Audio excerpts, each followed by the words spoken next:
I'm Matt McLachlan, and thank you for joining me for a very special Anzac Day presentation. We want to do something special for you today and talk about part of the battlefields that is very close to my heart, and it's just simply a wonderful place for Australians and New Zealanders to visit to commemorate the Anzacs who served there during the First World War. And that place, of course, is Flanders in Belgium. At the centre of Flanders is the city of Ypres, or Ypres, as it's known today to local people. And in 1917 in particular, some of the most savage fighting of the First World War occurred in and around the town of Ypres. And today, I thought we'd take you there. We'd speak to local people. We'd find out what it means that Australians and New Zealanders still come to visit the town and the region a century after the guns fell silent. And we'll find out why Anzac Day is so important to them. They commemorate Anzac Day every year in and around the town of Ypres. So it's going to be a very special journey. Thank you for joining me. Come with me as we visit Flanders.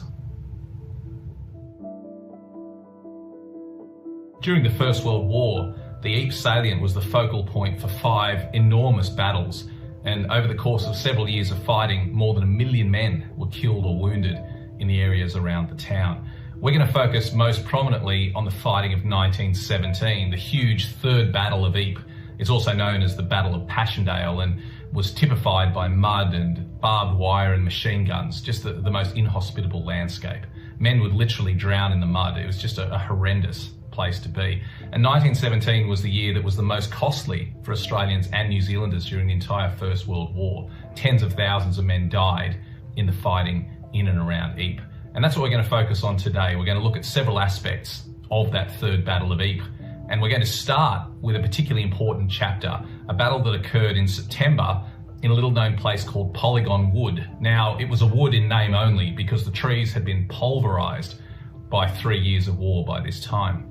But in this wood, Australians in 1917 and then New Zealanders in 1918 would pay a very high price for its possession. And we're going to go there now to talk about the Battle of Polygon Wood and what you can see there today with a good friend of mine. It's Simon Louagie. Simon, thank you very much for joining us from Polygon Wood. Wow, it looks incredible there. You're standing in a spot which is just so significant to both Australians and New Zealanders. Yeah, it is a very special place, Polygon Wood. There's so much Aussie history and Kiwi history right here.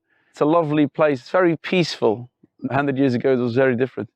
Now, in addition to obviously many thousands of headstones around you, which are the final resting place for the men who were killed on this battlefield, there's also 2 very significant memorials, both to the Australians and to the New Zealanders.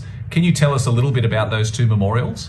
Yeah, sure. Right behind me here, you've got the 5th Australian Divisional Memorial on a very iconic piece of land. So it's built on top of the butte, which was actually used as a firing range for the Belgian army before the war. So the Germans put all sorts of tunnels and defenses in it during the First World War. And it was a key place the Aussies had to take during the Battle of Polygon Wood in 1917. So it's still here, it's still a landmark today. And today, proudly, the 5th Australian Divisional Memorial still overlooks the old battlefield. Now, opposite that memorial, just in front of me now, you've got the New Zealand Memorial to the Missing. So in there, over 300 New Zealand soldiers who were never found again are commemorated. So both sides together, if you combine them, you really have a very important place for Anzac history right here. So it's also the place where we in Belgium have been doing our dawn ceremony for years and years. It's a very significant site. It's one of my favourite places to visit on the battlefields. And we can see from looking at it that today it's a very beautiful place. It seems like a strange word to apply to a battlefield. Tell us a little bit about what this landscape was like in 1917. I really wish you could see it today. You know, it's so well kept by the Commonwealth War Graves Commission, so they really do a great job here. 100 years ago, the Polygon Wood, well, there was nothing left of the wood, you know, just tree stumps. Everything else was just mowed over by the barrages. It was just full of shell holes, waterlogged shell holes, trenches, bunkers, some of the trench lines, some of the bunkers you can still make out. It just proves, you know, if you look what's happening in the world today, you know, a war, even a century on, it still leaves scars on the landscape that many years later, that many decades, centuries later. Well, I want to talk about that, Simon, because you live in the heart of the battlefields from 1917, only a short distance from Polygon Wood. Just tell us a little bit about what it's like to live on the battlefields. Are there still reminders that you see every day of what went on there in 1917? Sure. I live at a place that used to be called Anzac House, so very appropriate, I think.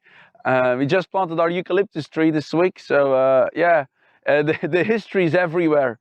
We built our house a few years ago, and the iron harvest, you still dig up the shells, the bullets, you know, it's everywhere.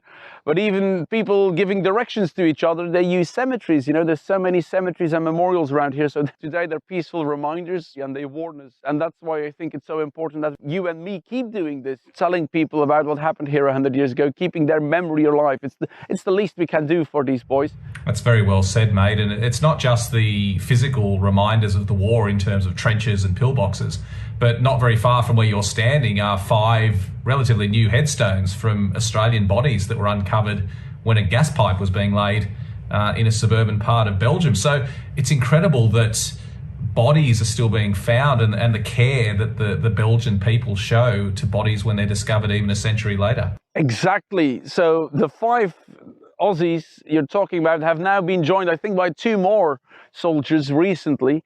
And even as recent as yesterday, the British Army did 3 rededications in the area whereby they put names on headstones.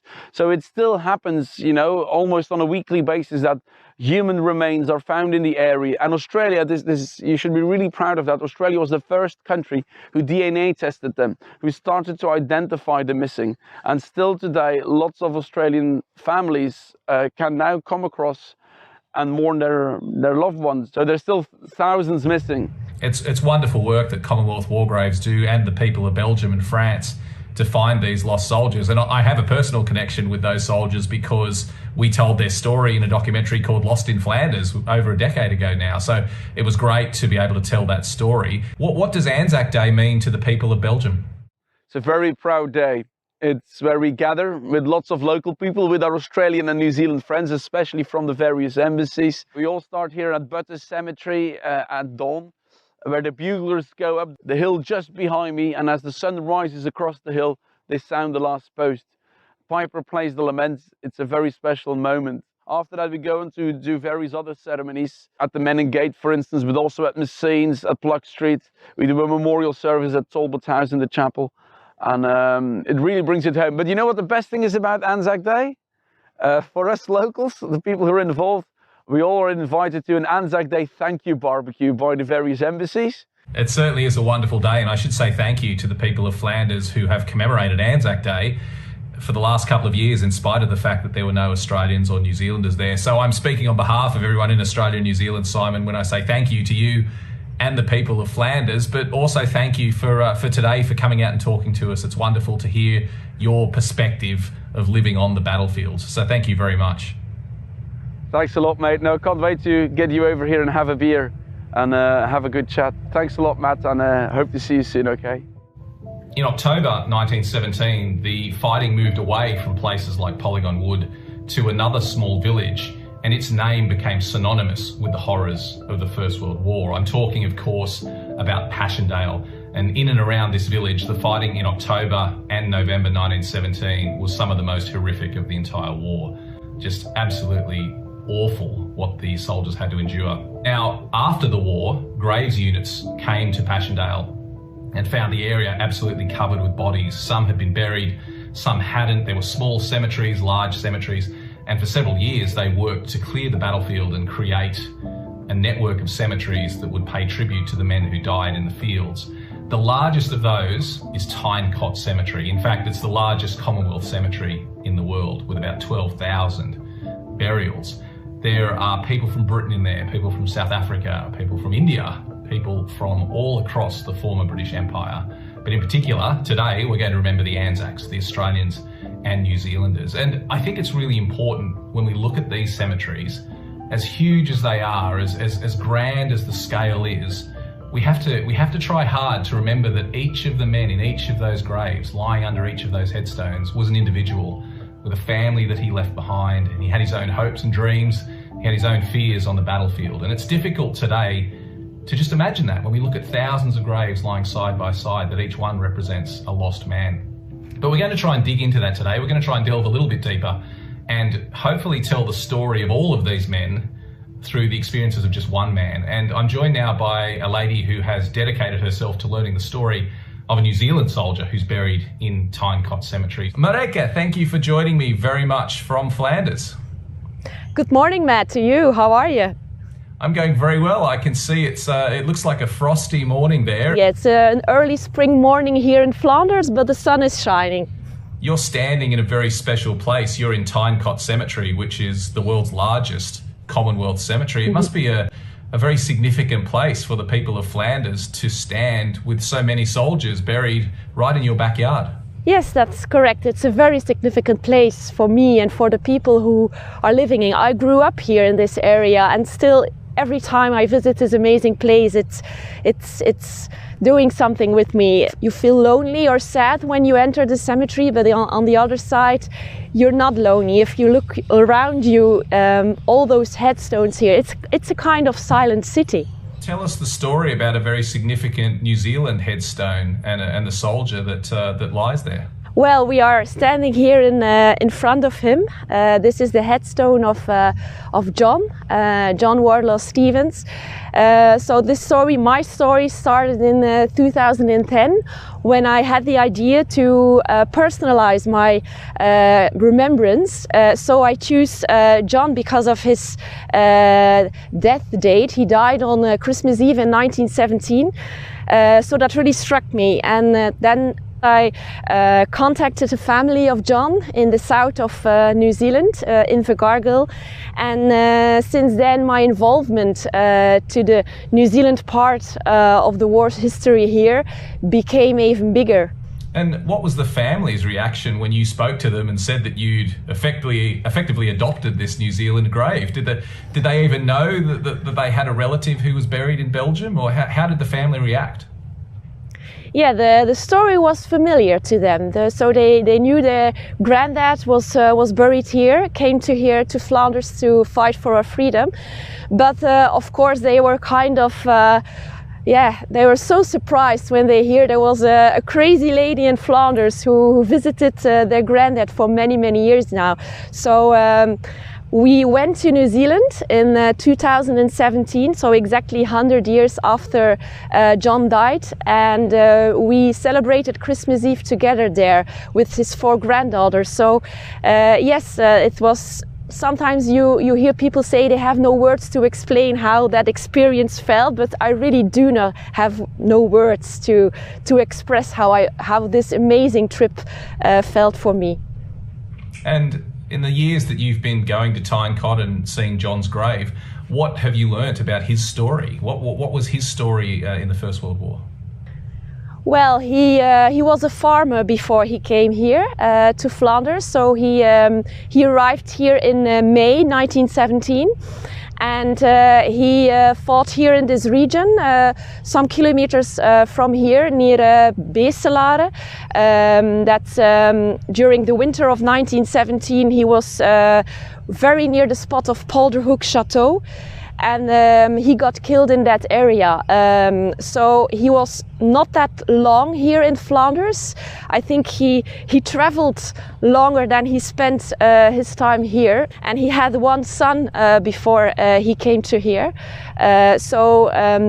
That was also a sign for me when I discovered that he had a son, that there was still family left to connect with. Why is it important that we understand the story of these individuals? Well, I think when you walk around here, when you're wandering around here, the stories are floating in the air here, ready to pick up. And I picked the story of John, but there are so many stories left to be told. And I think in these times the importance of storytelling is so much bigger. It's so important to keep telling the story, because remembrance is not about commemorating 1 day or 2 days in a year. It's also be here to reflect near one headstone, and there are so many here, so the stories are waiting. And what would you say to the people of Australia and New Zealand who are watching this as a Belgian person living on the battlefields? Well, we're looking after these lads here. I think it's important to know that we have not forgotten about him. And we are waiting to share our story with the Australians and the New Zealanders. So yes, we would like to welcome you back after 2 years of silence. It's very well said. Thank you for everything you're doing to keep these memories alive, Marijke. And we look forward to seeing you. I'm sure I speak for everyone when I say we look forward to seeing you back in Flanders sometime very soon. But thank you for your time. Thank you. You're welcome. Thank you for chatting.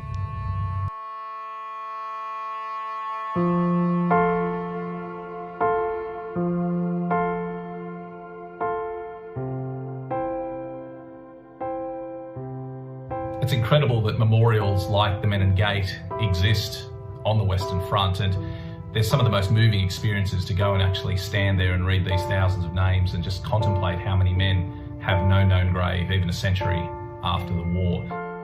It's a very special place to visit, and I'd like to take you there now. We're going to explore the Menin Gate in a bit more detail and tell the story of the Menin Gate and why it's so important to the people of Flanders. So joining me now from the Menin Gate is Koenraad. Koenraad, thank you for joining us all the way from the town of Ypres. It looks like a beautiful day there, and I can see you're standing in front of the Menin Gate Memorial, which is one of the most iconic sites on the Western Front. Just tell me, what does that memorial mean to the people of Flanders? Good morning, Matt. Indeed, one of the most iconic memorials of the First World War. It is a constant reminder of the First World War and the gratitude of our people to the British and the Commonwealth forces that brought us victory and freedom again. There are literally thousands of names of Australians on that memorial. When you bring Australian visitors to the town, when you see Australians coming to look at that memorial, what's their reaction when they see so many thousands of names of missing men? Surprised. There are 6,200 Australians on the Menin Gate Memorial for the Missing. 6,200 of the 12,000 that lost their lives here in Belgium. So you can imagine when they come over here and they see the names of the fallen, which have an unknown grave known unto God, they are very surprised, and it's also moving. And every night in Ypres, under that memorial, they play the last post service, which is an extraordinary remembrance of the men who died. Yes, the last post ceremony is always a moving ceremony. Every evening at 20 hours sharp, since 1927, the citizens of Ypres bring their respect and bring gratitude for the endeavours of the British and the Commonwealth forces. There's always a lot of people. It is a very well-known ceremony and a very solemn ceremony. You're also standing in front of two small stone lions, which have a very special relationship between Australia and Ypres. Can you just tell us the story a little bit about the stone lions? The stone lions, they are the shield holders or the coat of arms of Ypres, and they were standing here in the First World War. They were standing here in front of the gate. There was not a memorial at that time. There was just an opening in the ramparts. They were battered by incoming shell fire, even fell in the moat, and after the war they became part of, let's say, the broken pieces of the city statues. In 1936 they were given by the city council as a token of friendship and gratitude to Australia. They became part of the Australian War Memorial, restored only in 1981, and then in 1991 they were placed in the Australian War Memorial. The decision was made by the Australian government to replace them by replicas and to give these replicas as a token of friendship and commemoration to the city of Ypres. They were inaugurated in November 2018 and they became part of our city statues. Tell us about Anzac Day, this very special day. Why is it so important to the people of Ypres and how do you commemorate it? We have dawn service here in Zonnebeke in the morning at 6 o'clock, and then it is a special ceremony here at 11 o'clock in Ypres under the Menin Gate, and in the evening, of course, the normal last post ceremony at 8 o'clock in the evening. Anzac Day is important for the city of Ypres and people from our city, because it is a special day to commemorate and to give gratitude to the endeavors of the Australian and the New Zealand soldiers that came to fight for our freedom. It is also a day of reflection on the suffering of peoples during the war, also a reflection on the importance of diplomacy and to avoid wars and to solve problems by diplomacy. Well, it sounds like a very special commemoration, and thank you for joining us this Anzac Day, Koenraad, to talk all about it. And we're looking forward to many more Australians coming and walking in the footsteps of the Anzacs in the beautiful town of Ypres and in the battlefields of Flanders. So thank you very much for making Australians and New Zealanders feel so welcome. Yeah. And we look forward to seeing you over on the battlefields very soon. Thank you very much, Matt, and welcome to the Aussies back in Ypres Salient. Thank you very much. Thank you so much to all the people who joined us from Flanders. You can just see the passion that exists with the people of Flanders to remember the Anzacs. Even a century later, that hasn't dimmed. And walking that ground, visiting Flanders, going to the Menin Gate, seeing those huge cemeteries and those battlefield sites is really a once-in-a-lifetime experience. And it's something I encourage every Australian and New Zealander to do at least once in their lifetime. You certainly won't regret it. It's quite remarkable. And you can meet those people. You can go and see the people of Flanders. They haven't forgotten, and it's the most special part of a visit to the battlefields is interacting with the local people and finding out why this history still remains so important to them. Well, that's our presentation. I hope you've had a very special Anzac Day, and I hope that we have contributed in a small way to making it even more special. Flanders is a place that's very close to my heart. I look forward to getting back there. It's been too long since I've been back there, and I'm looking forward to getting back there and walking those sacred battlefields, going to the last post at Menin Gate, seeing all of my friends in Ypres. And I'd like to thank all the people that contributed today to this presentation, to Simon, to Marijke and to Koenraad, just three people that represent many thousands of people in Flanders who keep these memories of the Anzacs alive, and we should feel very indebted to them that they do this. And I hope you've shared their fondness for the memory of the Anzacs today, and you've had a little bit of an insight just to why this is so significant to the people of Flanders. And I mentioned Menin Gate, and a couple of years ago on my last trip to the battlefield, I was delighted to attend the last post service at the Menin Gate, and I was able to film that experience. And I'd like to share that with you now. It's a very special moment to be there for the last post at the Menin Gate, something I hope you get the chance to do at some stage in the future. But thank you once again for joining me this Anzac Day to remember the Anzacs and the contribution they made to the war in Belgian Flanders. And I look forward to seeing you again soon. In the meantime, lest we forget.